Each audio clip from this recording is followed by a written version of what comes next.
সীমাহীন অত্যাচার হয়েছে। 47-এর আগে ব্রিটিশ যে অত্যাচার করেনি সেই অত্যাচার হয়েছে তৎকালীন বামফ্রন্ট সরকার, তার মুখ্যমন্ত্রী নেতৃত্বে এবং লক্ষণ শেঠ মহোদয় হলদিয়া উন্নয়ন পর্ষদের চেয়ারম্যান, তার নেতৃত্বে পুলিশ প্রশাসন, সিপিএম এর ক্রিমিনালরা এই হত্যালীলা এবং এই অত্যাচারের নেতৃত্ব দিয়েছেন, যার ফলশ্রুতিতে 7ই জানুয়ারি ভরত মন্ডল, বিশ্বজিৎ মাইতি, শেখ সেলিম শহীদ হয়, আরো বহু মানুষ আক্রান্ত হয়।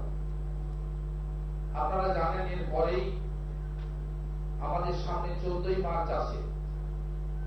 14ই মার্চ যা ঘটেছিল নতুন করে বলার অপেক্ষা রাখে না। শুধু পশ্চিমবঙ্গ নয়, ভারতবর্ষ নয়, পৃথিবীর বিভিন্ন প্রান্তে গণতন্ত্রকামী মানুষ, মানবতার পক্ষে লড়াই করা মানুষ, সংগঠন, তাদের কাছে নন্দীগ্রামের 14ই মার্চের বিভৎসতা এখনো তাদের স্মৃতিতে উজ্জ্বল হয়ে আছে বলে আমরা মনে করি। 14ই মার্চের গণহত্যা, তার পরিকল্পনা অনেক আগে থেকেই তৈরি হয়। 10 তারিখে আমাদের প্রথম জেলা শাসকের দপ্তরে, পূর্ব মেদিনীপুর জেলা শাসকের দপ্তরে 10ই মার্চ 2007 সর্বদলীয় সভা নামে বামফ্রন্টের শরিক দলগুলিকে নিয়ে একটি সভা করেন তৎকালীন জেলা শাসক অনুপ অগ্রওয়াল এবং এসপি অনিল শ্রীনিবাস। তাতে প্রকৃত লেখা থাকে, সিদ্ধান্ত গ্রহণ করা হয় যে নন্দীগ্রামে পুলিশ যাবে, কোন ব্যক্তি সংগঠন যদি বাধা দেয় তার বিরুদ্ধে আইনানুগ ব্যবস্থা গ্রহণ করা হবে। এটা 10ই মার্চ সিদ্ধান্ত গ্রহণ করা হয়। এর ঠিক পরের দিন আপনারা জানেন, আমরা বিভিন্ন সংবাদপত্রের কাটিং এখানে দেখাতে চাই যে 11ই মার্চ ব্রিগেড প্যারেড ময়দানে সিটুর একটি সমাবেশ ছিল। সেই সিটুর সমাবেশে প্রধান বক্তা ছিলেন তৎকালীন মুখ্যমন্ত্রী বুদ্ধদেব ভট্টাচার্য। তিনি সেদিন নন্দীগ্রামে পুলিশ অ্যাকশন হবে, আর বরদাস্ত করা হবে না ইত্যাদি তিনি সেদিন প্রকাশ্যে বলেন। এবং 12ই মার্চ আমাদের রাজ্যের সমস্ত সংবাদপত্রে সেটা প্রকাশিত হয়। তার কাটিং এর কয়েকটি আমরা আপনাদের সামনে তুলে ধরলাম। 13ই মার্চ আমরা যখন পুলিশ প্রবেশ করবে সিদ্ধান্ত হল, আমি তৎকালীন বিধায়ক হিসেবে রাজ্য সরকারকে লিখিতভাবে আবেদন করলাম যে আপনারা পুলিশ পাঠাবেন না। এটা 13ই মার্চ বিকেল 4:05, যে আপনারা নোটিশ প্রত্যাহার করুন। নোটিশ প্রত্যাহার করলেই আন্দোলন থেমে যাবে। আপনারা পুলিশ পাঠাবেন না, শান্তিপ্রিয় সাধারণ মানুষ তারা রক্তাক্ত হওয়ার সম্ভাবনা আছে। কিন্তু 34 বছরের বাম রাজত্বে আঙ্গুল তোলা নন্দীগ্রামকে জব্দ করতে হবে, নিজেদের রাজনৈতিক অস্তিত্ব, ক্ষমতা 235-এর দম্ভকে কার্যকর করতে হবে। তাই নন্দীগ্রামে গুলি চলল। 14ই মার্চে 14 জন মারা গেছিল, 164 জন গুলিবিদ্ধ, 1000-এর বেশি মানুষ আহত হয়েছিলেন, বহু মানুষ রক্তাক্ত হয়েছিলেন। তার পরের দিন 15ই মার্চ সকালবেলা নন্দীগ্রামের গোকুলনগরের অধিকারী পল্লীতে 47 জন মায়ের উপরে ধর্ষণ, অত্যাচার, নারকীয় বিভৎস অত্যাচার রাধারানী আড়ি সহ বহু মহিলার উপর ঘটেছিল। এটা আপনাদের জানা আছে। হাইকোর্টে কলকাতা হাইকোর্ট বার অ্যাসোসিয়েশন এবং কলকাতা হাইকোর্টের লাইব্রেরি অ্যাসোসিয়েশন সহ অনেকগুলি সংগঠন স্বতঃপ্রণোদিত হয়ে তারা হাইকোর্টে মামলা করেন প্রধান বিচারপতির কাছে এই গুলিচালনা অত্যাচারের বিরুদ্ধে। এবং তৎকালীন রাজ্যপাল গোপাল কৃষ্ণ গান্ধীও 15ই মার্চ বিবৃতি দিয়ে এই হত্যাকাণ্ডের নিন্দা করেন এবং তিনি তমলুক হসপিটালে সেখানে মানুষের কাছে পৌঁছান। এবং আমাদের আজকের মুখ্যমন্ত্রী, সেদিনের বিরোধী নেত্রী মমতা বন্দ্যোপাধ্যায় সর্বাগ্রে সর্বপ্রথম 14ই রহমান সন্ধ্যাবেলা নন্দীগ্রামের মানুষের কাছে, আর্ত মানুষের কাছে তিনি পৌঁছেছিলেন। আপনাদের এগুলো জানা আছে। 16 তারিখে 16ই মার্চ 2007 কলকাতা হাইকোর্ট সিবিআই তদন্ত করার জন্য নির্দেশ দেয়। 17ই মার্চ 2007 সিবিআই কাজ শুরু করে এবং নন্দীগ্রামের তেখালি ব্রিজের কাছে জননী ইটভাটা থেকে সিপিআইএম এর সশস্ত্র গুন্ডারা যারা জড়ি করে পুলিশের সঙ্গে ঢুকেছিল তাদেরকে অনেককে গ্রেফতার করে, 10 জন গ্রেফতার হয়, প্রচুর বন্দুক উদ্ধার হয়, পুলিশের হেলমেট, পুলিশের পোশাক, সিপিআইএম এর পতাকা এবং অন্যান্য অনেক কাগজপত্র সিবিআই সেখানে বাজেয়াপ্ত করে। রাজ্য সরকারের পক্ষ থেকে সিবিআই তদন্ত বন্ধ করার জন্য আবেদন করা হয়। প্রাথমিকভাবে স্থগিতাদেশ তারা পেলেও পরবর্তীকালে সেই স্থগিতাদেশ বাতিল হয়ে যায়। দীর্ঘদিন ধরে মামলা চলে। রাজ্য সরকারের পক্ষ থেকে, সিপিআইএম এর পক্ষ থেকে, অভিযুক্ত পুলিশ আধিকারিকদের পক্ষ থেকে মামলাকে বিলম্বিত করার চেষ্টা করা হয়। আমরা কৃতজ্ঞ কলকাতা হাইকোর্ট বার অ্যাসোসিয়েশনের কাছে। তারা দলমত নির্বিশেষে বিশিষ্ট আইনজীবীরা এই মামলা স্বতঃপ্রণোদিত হয়ে তারা এই মামলায় লড়াই করেন। বিশেষ করে প্রভাতপতি আইনজীবী শক্তিনাথ মুখার্জি সহ আমরা তাদের কাছে কৃতজ্ঞ। তাদের লড়াই করার ফলে 16ই নভেম্বর 2007 কলকাতা হাইকোর্টের তৎকালীন প্রধান বিচারপতি সুরিন্দর সিং নির্ঝর একটি রায় দিয়ে এই গুলিচালনাকে অসাংবিধানিক আখ্যা দেন। তার রায় তিনি বলেন যে যারা মারা গেছেন প্রত্যেককে 5 লক্ষ টাকা করে ক্ষতিপূরণ, ধর্ষিতা রমণীদের 2 লক্ষ টাকা করে, আহতদের 1 লক্ষ টাকা করে ক্ষতিপূরণ দিতে হবে। এই অসাংবিধানিক গুলি চালানোর দায় অভিযুক্ত পুলিশ আধিকারিক এবং অন্যান্য যারা ছিলেন তাদেরকে চিহ্নিত করে সিবিআইকে ব্যবস্থা নিতে হবে। এই রায়ের পরিপ্রেক্ষিতে সিবিআই কাজ শুরু করে, কিন্তু তার কয়েকদিন পরে সুপ্রিম কোর্টে যায় তৎকালীন বামফ্রন্ট সরকার।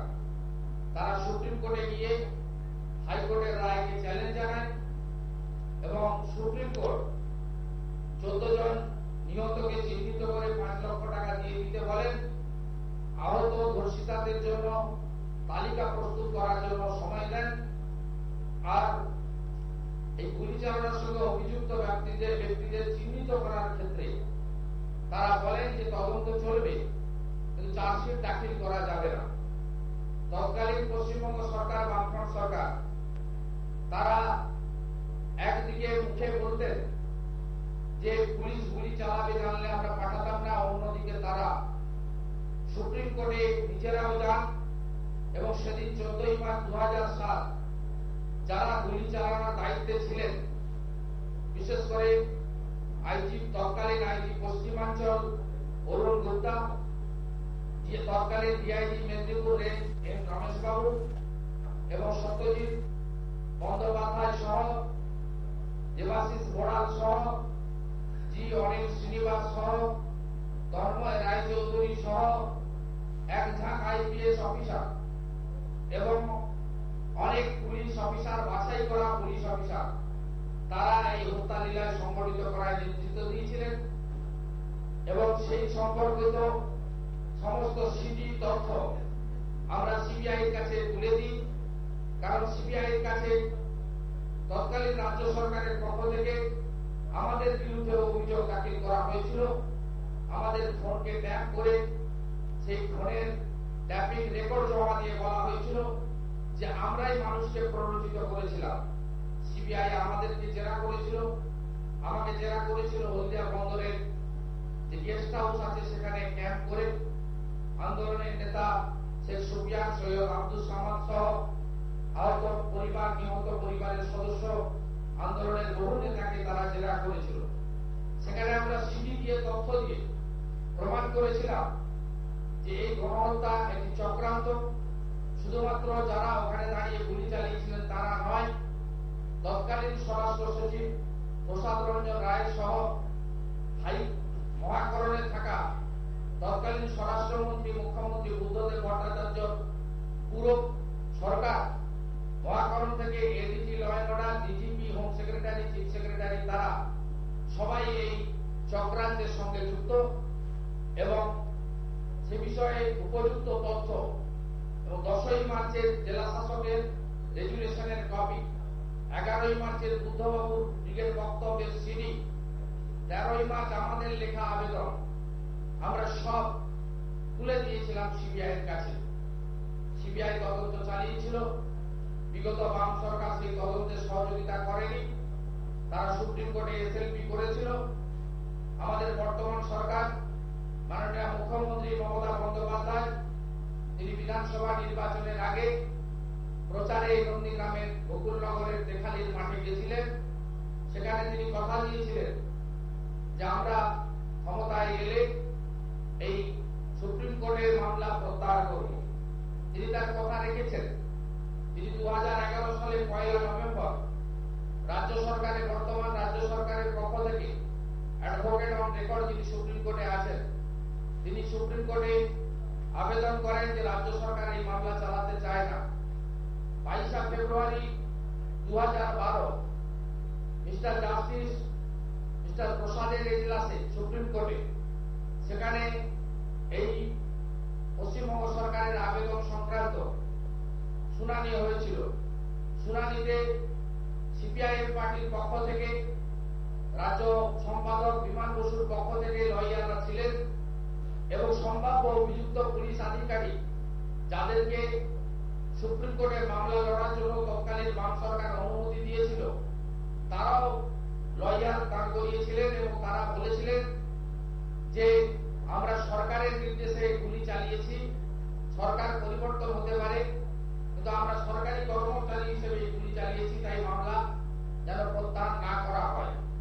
কিন্তু সুপ্রিম কোর্ট সব পক্ষের কথা শুনে পশ্চিমবঙ্গ সরকারের আবেদন গ্রহণ করেন এবং 16 নভেম্বর 2007 তৎকালীন প্রধান বিচারপতি সুরিন্দর সিং নির্ঝরের রায়কে বহাল রাখেন। এরপরে আমরা আশাবাদী ছিলাম যে সিবিআই চার্জশিট দাখিল করবে, অভিযুক্ত পুলিশ আধিকারিকরা সাজা পাবে এবং চপ্পল করে পুলিশের পোশাক গায়ে দিয়ে মাথায় হলদিয়া উৎসবের টুপি লাগিয়ে যারা পুলিশের সঙ্গে সিপিএম এর হারমাদ বাহিনী, ক্রিমিনাল বাহিনী ওখানে ঢুকেছিল, যাদের গুলিতে এত বড় একটি গণহত্যা সংগঠিত হলো। এবং আমি মনে করি 47-এর আগে পাঞ্জাবের জালিয়ানওয়ালাবাগে যেভাবে 5 দিক ঘিরে ধরে জেনারেল ডায়ার গুলি চালিয়ে সত্যাগ্রহীদের মেরেছিলেন, ঠিক একইভাবে 4000 পুলিশ এবং ক্রিমিনাল বাহিনী নামিয়ে তৎকালীন বাম সরকার, তার মুখ্যমন্ত্রী, তার দোসররা, তার পুলিশ আধিকারিকরা নন্দীগ্রামকে ঘিরে ধরে সেদিন বর্বরচিত হত্যালীলা সংগঠিত করেছেন। মায়েদের উপর অত্যাচার হয়েছে, বহু মানুষ এখনো পঙ্গু হয়ে গেছেন, গুলিবিদ্ধ হয়েছিলেন তারা।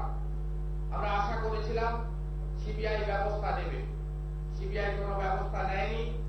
এখনো পর্যন্ত 14 মার্চের হত্যাকারীরা, গণহত্যায় নেতৃত্ব দেওয়া লোকেরা বহাল তবিয়তে ঘুরে বেড়াচ্ছেন, নিজ নিজ ক্ষেত্রে স্বমহিমায় তারা তাদের কাজ করে যাচ্ছেন। তাই নন্দীগ্রামের মানুষের পক্ষ থেকে, নন্দীগ্রামের আন্দোলনকারীদের পক্ষ থেকে এবারে 14 মার্চ বর্ষপূর্তির দিনে সমবেত জনতা আমাদের কাছে দাবি করেন যে আমাদের অনেক কিছুই হয়তো পাওয়া হয়েছে, অনেক কিছু না পাওয়ার যন্ত্রণা হয়তো আছে, কিন্তু আমরা সবাই চাই 14 মার্চ 2007-এর গণহত্যাকারীরা শাস্তি পান। সেই দাবি তারা তুলে ধরেন এবং সেই দাবির সঙ্গে আমরা একমত হয়ে এই আন্দোলনকে আমরা ছড়িয়ে দেওয়ার উদ্যোগ নিয়েছি। আমরা আগামী 8 এপ্রিল সিবিআই যে আঞ্চলিক দপ্তর রয়েছে বিধাননগর, সেখানে সিজিও কমপ্লেক্সে সিবিআই অফিস আছে, রিজিওনাল অফিস নর্থ ইস্টার্ন জোনে, সেখানে আমরা বেলা 12টা থেকে 5টা পর্যন্ত শহীদ বেদি স্থাপন করে গণতান্ত্রিকভাবে শান্তিপূর্ণ উপায়ে স্থানীয় পুলিশ প্রশাসন ইতিমধ্যে আমাদের অনুমতি দিয়েছেন, তাদের নির্দিষ্ট করে দেওয়া জায়গাতে হাজার হাজার নন্দীগ্রামের মানুষ আসবেন এবং গণতন্ত্র প্রিয় সংবেদনশীল মানুষ যারা নন্দীগ্রামের আন্দোলনকে প্রত্যক্ষ পরোক্ষভাবে সাহায্য করেছেন তাদেরকেও আমরা আবেদন করছি তারা ওই দিন বিধাননগরে সিজিও কমপ্লেক্সের বাইরে, সিপিআই অফিসের বাইরে আপনারা সমবেত হন এবং সেদিন আমরা শহীদ পরিবারদের পক্ষ থেকে সিবিআই দায়িত্বে থাকা আধিকারিকদের কাছে তাদেরকে পাঠাবো, জানতে চাইব যে কেন এই হত্যা লীলায় অভিযুক্তরা শাস্তি পাননি, কেন 16 নভেম্বর 2007 হাইকোর্টের রায় এখনো পর্যন্ত কার্যকর তারা করেননি। সাথে সাথে আমরা আইনি লড়াইয়ের প্রস্তুতিও নিয়েছি। যেহেতু মহামান্য হাইকোর্টের রায় কার্যকর করা হয়নি, যারা আমাদের এই মামলার হয়ে লড়াই করেছিলেন, সওয়াল করেছিলেন, তাদের কাছেও আমরা যাব, আবেদন করব, শহীদ পরিবারেরা যাবে, যাতে পুরো মামলাটি হাইকোর্টের নিয়ন্ত্রণাধীনে রেখে তারা এই মামলায় চিহ্নিত ব্যক্তিদের চিহ্নিত নতুন করে করার বিষয় নেই। কারণ পুলিশের কাছে 5টি গ্রুপ করা হয়েছিল, ABCDE পর্যন্ত। সেই 5টি গ্রুপে কারা দায়িত্বে ছিলেন তার রেকর্ড সিবিআই রাতে আমরা দিয়েছি, তারা পেয়েছেন এবং সিডি ক্যাসেট রয়েছে। আমরা 8 তারিখে সিডিতেও ওখানে দেখাবো যে কিভাবে গুলি চালানো হয়েছিল, কারা কারা যুক্ত ছিলেন, কোন পুলিশ অফিসাররা স্বয়ংক্রিয় আগ্নেয়াস্ত্র নিয়ে নিরীহ মানুষদের উপরে ঝাঁপিয়ে পড়েছিলেন। সেটা একেবারে চিহ্নিত করার জন্য আলাদা করে কোনো তদন্তের প্রয়োজন নেই। সেই লোকগুলোর শাস্তির দাবিতে তৎকালীন বাম সরকারের মহাকরণে বসে থাকা উচ্চ পর্যায়ের লোকেরা যারা এই চক্রান্তে ছিলেন তার যথেষ্ট তথ্য প্রমাণ আমাদের হাতে আছে। তাদের বিরুদ্ধে আমরা নতুন করে একটা লড়াই সংগ্রাম করব এবং শুধু ওই দিন এই আন্দোলন নয়, এই আন্দোলনকে আরো দীর্ঘায়িত করা, আইনি লড়াই করা, প্রয়োজনে দিল্লিতে সিবিআই দপ্তরে গিয়ে নন্দীগ্রামের মানুষের পক্ষ থেকে অবস্থান ধর্ণা করে আমাদের দাবি আদায়ের জন্য শান্তিপূর্ণ গণতান্ত্রিক উপায়ে যতদূর যেতে হয় আমরা যাব। আমি সংবাদ মাধ্যমকে ধন্যবাদ, কৃতজ্ঞতা দেব যে সেই সময় 2007 নন্দীগ্রামে তারা ঘটনাগুলি তুলে ধরেছিলেন বলে এখনো নন্দীগ্রামে বিভিন্ন আন্দোলন, বিভিন্ন দাবির ক্ষেত্রে আপনারা যত্নবান থাকেন বলে আমরা কিন্তু অনেক বেশি সুফল পেয়েছি।